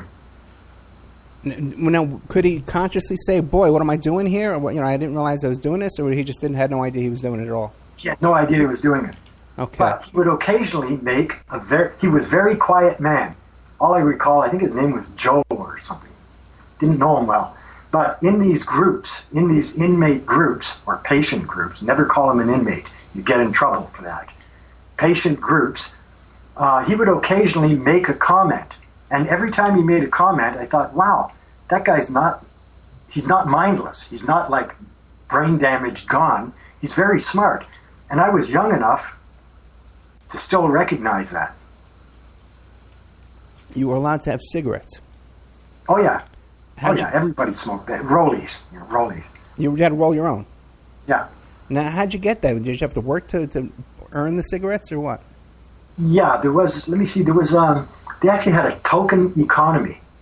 At one point in one ward, I remember actually earning tokens, these little brown, about the size of a penny, little copper something or other, that were tokens that you could use to buy cigarettes or a chocolate bar or something like that. Okay, and what kind of work did you have to do? Cigarettes were provided as well. I think people got a certain amount of tobacco a month. Interesting how they would give you tobacco, Now, well, that was a long time ago, though. That was, keep in mind, the attitude about smoking. You could smoke in a movie theater then. You could smoke anywhere. I remember. Watch old movies. People were smoking, sitting beside their kids, and it was all different. No, he was smoking in the doctor's office. I remember our doctor would. Yeah, that's right. Yeah. The doctor was smoking too. Yeah, I remember. I could tell you stories. That's how it was then. Yeah, I went through some pediatrician stuff too. Okay, now, was there like an underground economy too, like you guys bartering, like a black market? Oh, no. Everything was totally 24 hours a day monitored. Nothing happened in there without it being monitored. No underground anything. Okay, but they gave you. And what kind of jobs did you do to earn the tokens? There was a baseball making thing. I never did that, but people made baseballs. There was a shop in there that made baseballs. What else was there? See, I never really got to participate in that. I just knew about it. Sweeping floors, I guess. If you were on the cleaning crew, you would be tasked to clean this place or clean that place. No real productive work. Right. Now, you said if you were sexually abused, you were unaware of it, but you witnessed other inmates being sexually abused? Yeah, in the capsule. Right. When I was observing, I saw, I don't know, I can't even call it sexual abuse. It was you don't want to see this stuff. If you're not gay, and you'll get your eyes burned by looking at some things. You don't want to see it. It's like a nightmare. So you cover it up. You don't look at it. So it's more like sexual torture. Well, no, this is consensual. It's, when you see F-word video, right, you will see men lying on the floor, their clothes. They actually have clothes on because CTV was filming this as a documentary. But in reality, what you see on F-word, those men would be naked. So you just watch that video and let your mind imagine how it would be if it was not being filmed for CTV, but being filmed for the Donner Foundation that paid for the very expensive video equipment. You don't want to see that. I was only 18, but I don't want to see that. Now, did this have an effect on you, on your personal life and your sex life? I don't think so. Okay. I'm fine. Wow. Even at 67, I'm fine. No Viagra, not necessary. I don't think we're I tried fine. it once. We were traveling somewhere. I don't like it. It's horrible. It gave me a headache. What, Viagra? Yeah, I don't like it either. It is I tried it once. It's awful. Okay. Oh, boy. Is there anything... We only got about 5 minutes left. Is there anything else you could think we need to know? You could cut out the Viagra part. But is there anything else you think we need to know? Ed, there's tons of stuff. Yeah. It's just, I can't pour it all out. I can't get to it all at once. This stuff, what remains of this is going to have to be put together bit by bit. And I suppose somebody smarter than me is going to have to take these documents that I have and put them together into a fashion that's going to actually make a difference. Now, you have these documents. Do you have copies of these documents saved, squirreled away so you don't get burned down again? Oh, yeah. No, all this stuff I acquired more recently in the last, recently. I call that 20 years is recent. When you're 67, 20 years is not long ago. Right. Okay, but so you have it stashed away that no one can burn it down. Okay. No, I'm good with this. I've got copies, and the only thing is F-word, the only copy in the world of the original tape is what's sitting in front of me. Gotcha. Okay. All right, Stephen Smith, the book is The Psychopath Machine, A Story of Resistance and Survival. You can get the book on Amazon.com. Also in the Opperman Report bookstore, The Psychopath Machine, A Story of Resistance and Survival. His book, his website coming up will be thepsychopathmachine.com. Mr. Smith, I can't thank you enough. I know it's tough to talk about this kind of stuff, to bring back all these memories. And it's okay. Yeah, I can't thank you enough. I'm used to it. Yeah, I can imagine. What a life. It's a long time ago. It's history. I just hope we can do something to expose this and really get to the bottom of it. And I really appreciate this interview. It goes a long ways in that direction. And I'm going to send you those links I was telling you about to get more interviews and stuff. I think a lot of people are going to be interested in this story. And give me a mailing address. I'm going to send you F-word as soon as I get it digitized. I'm going to get you that in a couple of minutes. Excellent. Stephen Smith, thank you so much. Good night. Bye. Okay. Now, that's some pretty good stuff, guys. Okay, Stephen Smith, The Psychopath Machine, A Story of Resistance and Survival. You can hear the guy has that ring of truth, I can't wait to get a copy of this book. And maybe we can even help him out, too, put him in touch with someone like William Ramsey who can get all this, look through this material with a second eye, second opinion. Incredible stuff. Okay, Stephen Smith, The Psychopath Machine, thepsychopathmachine.com, and the book is The Psychopath Machine, A Story of Resistance and Survival. I hope you appreciated this show, okay? And if you like this show and all the shows we do, There's more shows in the members section at oppermanreport.com. And we have a lot of exclusive content in there that you won't hear Friday nights, you won't hear it Saturday nights. You can't find it on YouTube or Spreaker or any of our outlets. Okay? You won't find it on any of the shows, the stations that replay us. It's by joining oppermanreport.com and becoming a member, you get access to exclusive content, but it also supports the work that we do for you for free every week. And I think this is a significant work that we're doing here. In the members section also, too, we have videos, we have documents, pictures. I have a whole bunch of images going up about Son of Sam that will be going up shortly. So I would ask everybody, please consider supporting us by becoming a member. Okay, that would be one. You could either join up monthly, quarterly, or yearly. Also, two, donations. If you just want to send a PayPal donation, you can go to oppermanreport.com. There's a donate button on there. Or you could just send a donation to oppermanreport@gmail.com through PayPal. Sponsorship. Okay? This show reaches a lot of people. All right? We're going to be, by the time, we're almost reaching 1 million views on Spreaker. No one's even heard of Spreaker. Okay? And it's only been up for a couple of years. You know? And we're reaching 1 million views on there. All the YouTube, different YouTube channels we've been on over the years, we're probably about 2 million on there. The one we're on right now is about 450. We had one that was 300,000, got shut down. Then it was on Revolution Radio. On air, we had about 700,000 before that got shut down. Tons of people listen to this show. Okay, you can advertise on the show. The rates are incredibly inexpensive. Also, too, if you want to come and sponsor us and get us to the next level, we're going to start buying airtime on a big station out in California. There's another big station in Arizona that wants us. And there's these other packages that we could buy for as little as $150 a month, $300 a month, that we can get on packages of stations all over the country, in Vegas and Florida and New Hampshire. You know, these different packages we can get on. So if you want to sponsor us to that next level, you know, you'll hear your ad here. Hundreds of thousands of people will hear your ad every day. Okay? Thank you so much. And like I said, I think this is important work. I think this is unique work we're doing here. And we do appreciate your support. We need your support to continue this kind of work. Good night.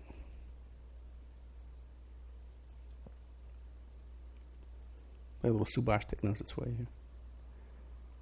Might take a minute to pull it up.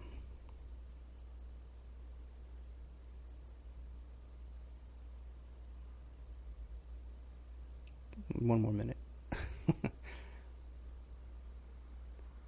That was a draining interview, man.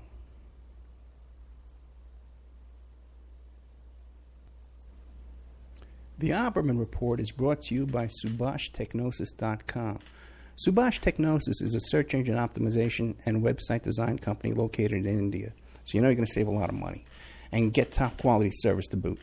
They offer all kinds of services, business process outsourcing, data entry, banking BPO services, recruitment process outsourcing, software testing, offshore research networking, customer care, press release content writing and distribution, and much, much more.